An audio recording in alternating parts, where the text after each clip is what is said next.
Hello friends, AmyR here with Prairie Paper and Ink with another Halloween card, this time using almost all non-Halloween supplies, because I know a lot of people don't have Halloween supplies. A lot of people aren't into making Halloween cards, or the question I get a lot, they're like, what do you do with them?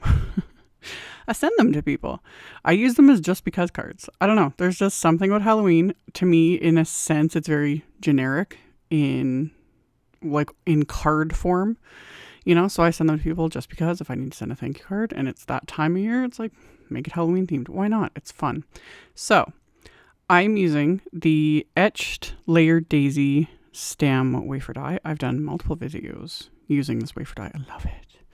I love it. It's so pretty. So I die cut it from white cardstock, and I'm going to ink blend all the pieces in Halloween colors. So I'm doing my go-to green combo with Distress Inks, which is Twisted Citron and Rustic Wilderness. There is something about this combo of greens that just, again, chef's kiss. It's just so perfect. So I ink blended the Twisted Citron first with one of my small blending brushes.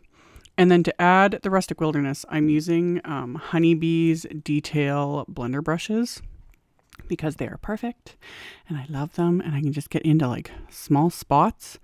I've done multiple videos using these too. They are angled, like the bristles are angled, so they're meant more for like a dragging motion. So it's perfect to go in. Like I added it to the leaves and then, here and there to the stem. And then I just went back with a Twisted Citron, blended that a little bit on top, called it a day.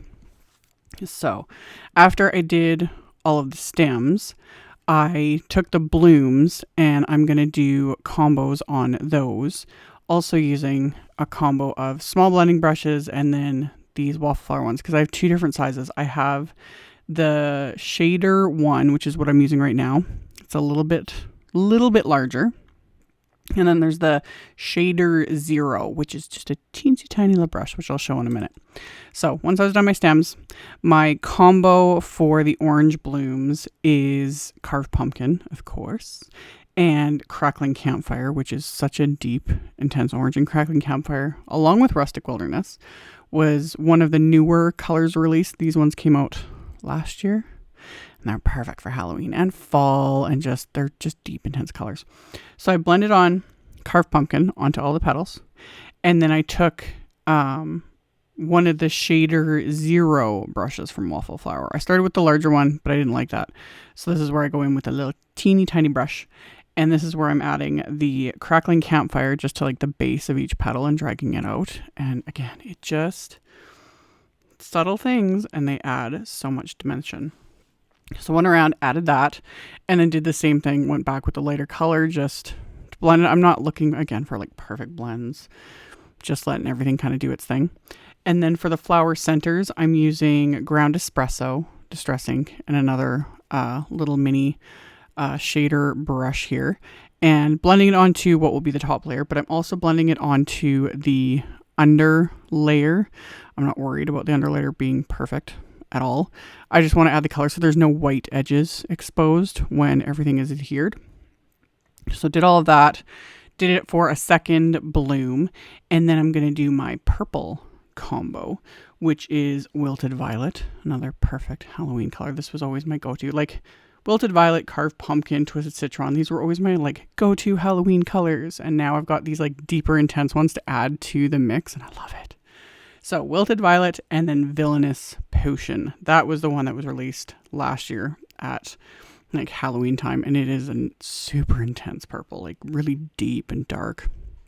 So blended the Wilted Violet onto all the petals with the small blender brush, and then use that little detail shader brush and the Villainous Potion to add to the base of each petal. And you can just see it next to all the ones that don't have that yet, how like much of a difference it adds to give it, that dimension and some depth.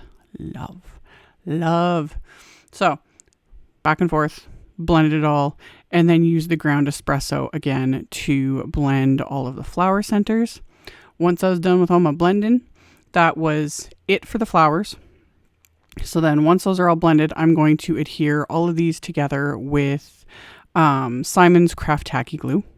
So quick and simple, these come together so easily. That's another reason why I love this Floral set, because it's another one of those die sets where I don't have to think really hard to assemble. The less brain waves I need to use, the better. Anyway, adhered the layers for the blooms. And once they come together, you know, it's like, oh, love it. Love it. So adhere the layers, and then I'll adhere these to the stems and then let that all dry. And once I have everything adhered, let the glue dry. Those are good to go.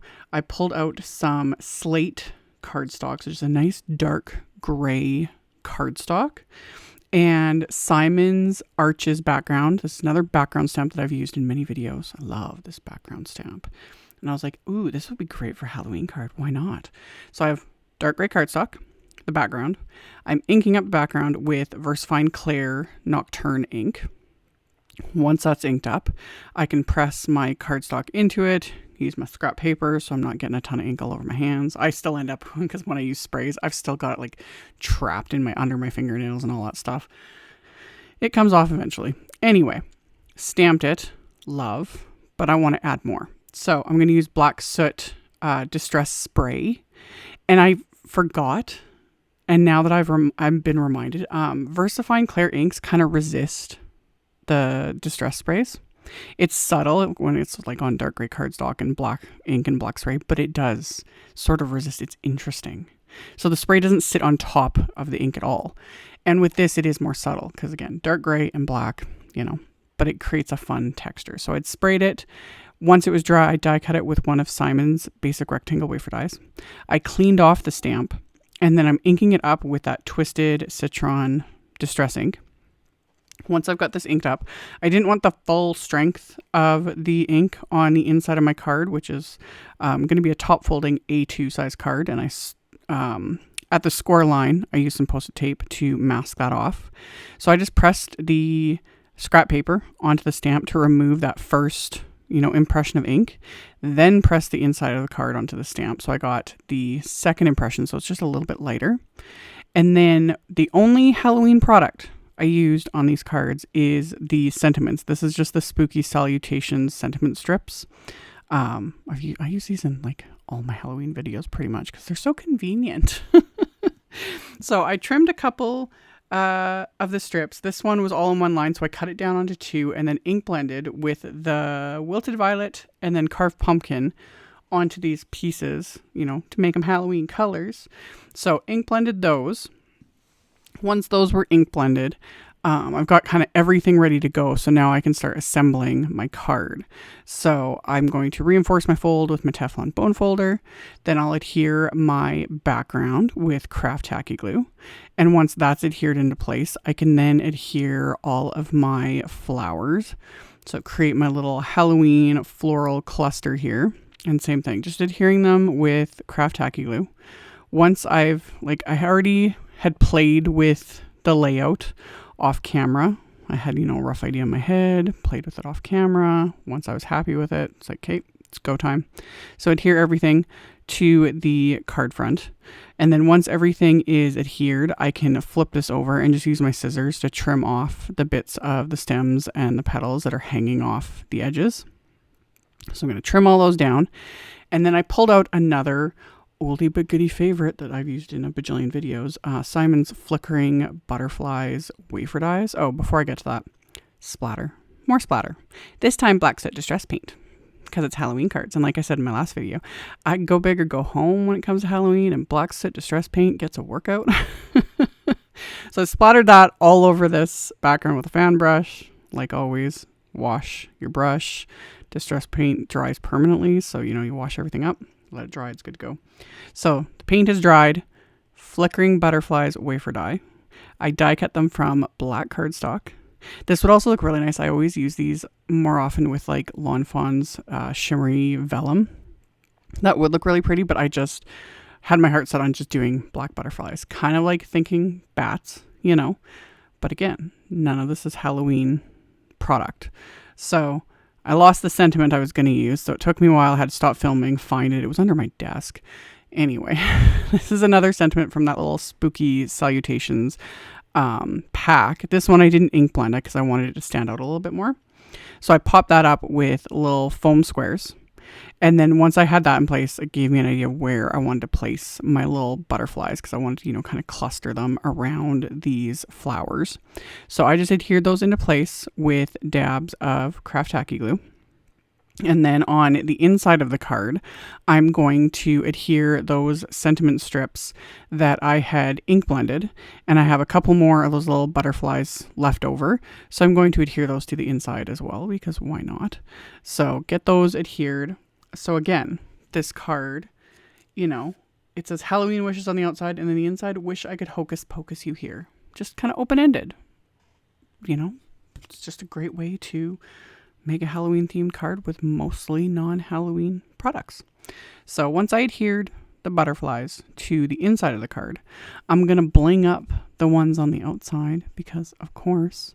So I'm using my Nuvo Aqua Shimmer Clear Glitter Gloss pen, and I went heavy on these. I'll show at the end with my flashlight just how glittery they are. I added quite a bit. So painted these butterflies really heavily with that, so it gives it that sparkle and love. And then I'm gonna still add bling. One of my faves, the Studio Caudia round iridescent gems.